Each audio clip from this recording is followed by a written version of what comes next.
अच्छा ये नेक्स्ट हमारा जो प्रूफ है वो ये है, show that A cross B mod square is equal to A magnitude का square B magnitude square minus A dot B whole square. तो लेफ्ट हैंड साइड जो लिखी हुई है उसमें लिखा हुआ है जी A cross B whole square is equal to, तो देखिए हमने पढ़ा हुआ है ये वाला कि ए क्रॉस बी अगर हो तो ये होता है A B sine of theta into N unit vector. लेकिन जब ये ए क्रॉस बी मैग्नीट्यूड हो जाए तो फिर ये सिंपल ऐसे हो जाता है A B sine of theta. तो इसी को ये 2 दफ़ा लिखा हुआ है तो हम इसको 2 दफ़ा ओपन कर सकते हैं। ये A cross B multiply by A cross B, तो ये बेसिकली स्केलर प्रोडक्ट होती है, ठीक है। डॉट का मतलब होता है डॉट प्रोडक्ट यानी कि स्केलर प्रोडक्ट। ए क्रॉस बी या इसको ओपन करेंगे इस फार्मूले के तहत तो ये हो जाएगा A B sine of theta into फिर हो जाएगा A B sine of theta. तो A multiply by A square B square और ये हो जाएगा साइन स्केयर थीटा। और साइन स्केयर थीटा आपको मालूम है कि ये किसके बराबर होता है, तो यानी कि इसको मैं ऐसे भी लिख सकता हूँ A mod square into B magnitude square और साइन स्केयर थीटा बराबर हो गया 1 माइनस कॉस स्केयर थीटा। इसको मल्टीप्लाई करते हैं 1 के साथ, ये दोनों मल्टीप्लाई होंगे तो A mod square B mod square minus mod of A square mod of B square into cos square theta. अच्छा जी, तो अब ये देखें A mod square plus B mod का स्केयर जो होता है इसको मैं अगर ऐसे लिख दूँ ये वैसे ही रहा, और इसको अगर मैं ऐसे लिख दूँ this is mod of A mod of B cos theta whole square की शक्ल में लिख दूँ तो ये बिल्कुल वैसे ही है कि ये ए डॉट बी जब हम करते हैं तो ये हो जाएगा A B cos of theta, ठीक है। और जब इसका होल स्केयर आ गया यानी कि A B cos of theta whole square is equal to ये आ जाएगा A dot B whole square. तो यहाँ पे A mod square into B mod square minus A dot B whole square, और ये आ गया जी आपका प्रूफ, ठीक है जी। ये हमने इसको प्रूफ कर लिया। नेक्स्ट प्रूफ की तरफ चलते हैं।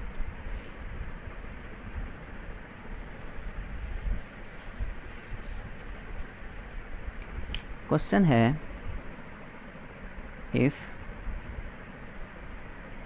ए dot B is equal to 0 and A cross B is equal to 0 vector होगा, ठीक है, क्योंकि क्रॉस प्रोडक्ट वेक्टर प्रोडक्ट होती है, ये वेक्टर वैल्यू देता है। Then prove that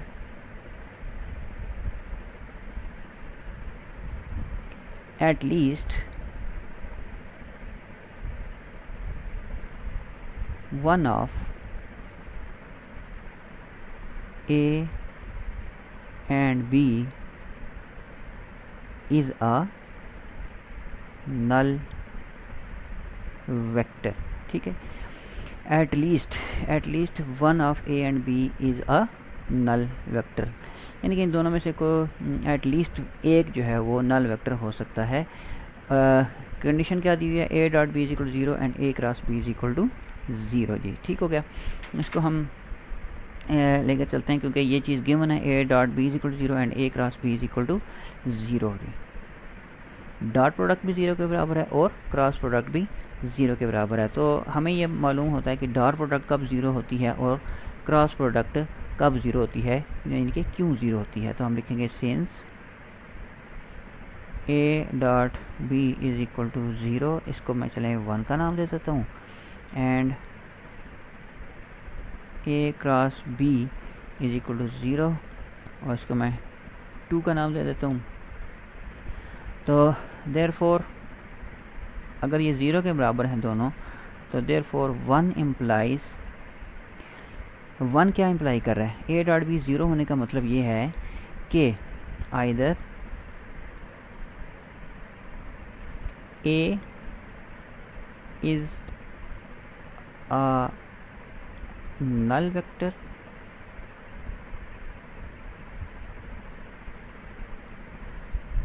A is a null vector or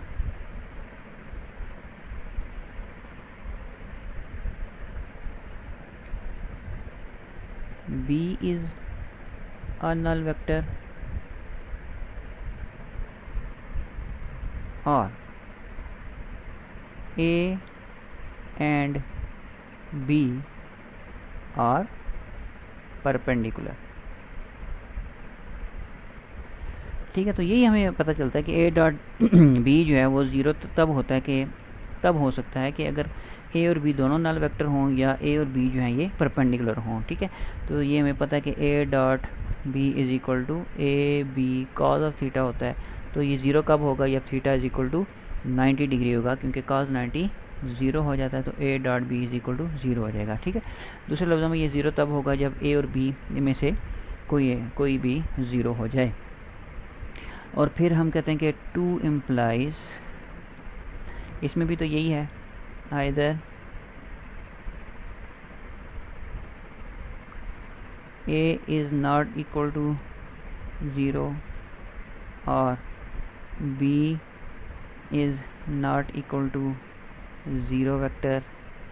ठीक है, और A and B are parallel. ठीक है जी, क्रॉस प्रोडक्ट में क्रॉस प्रोडक्ट में हमारे पास ये होता है कि ये सेकंड में, क्योंकि ये ज़ीरो के बराबर है, तो क्रॉस प्रोडक्ट ज़ीरो तब होती है कि जब A ज़ीरो ना हो, B ज़ीरो ना हो, लेकिन A और B जो हैं ये पैरेलल हो जाएं। तो हमें पता है कि A क्रॉस B जो है which is equal to A B sine of theta, और ये ज़ीरो कब होगा? जब theta is equal to 0 degree हो जाए या 180 डिग्री हो जाए। ठीक है, तो पैरेलल हो जाए या एंटी पैरेलल हो जाए। तो पैरेलल हम लेते हैं कि 0 डिग्री है दोनों के दरमियान एंगल, तो फिर ये A cross B is equal to 0 हो जाएगा। ठीक है जी, तो हम क्या कहते हैं, नाउ यहाँ पे मैं लिख देता हूँ, नाउ टू वेक्टर्स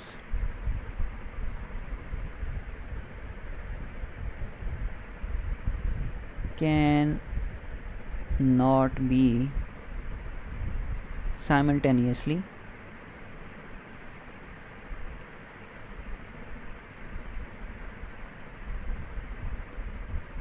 parallel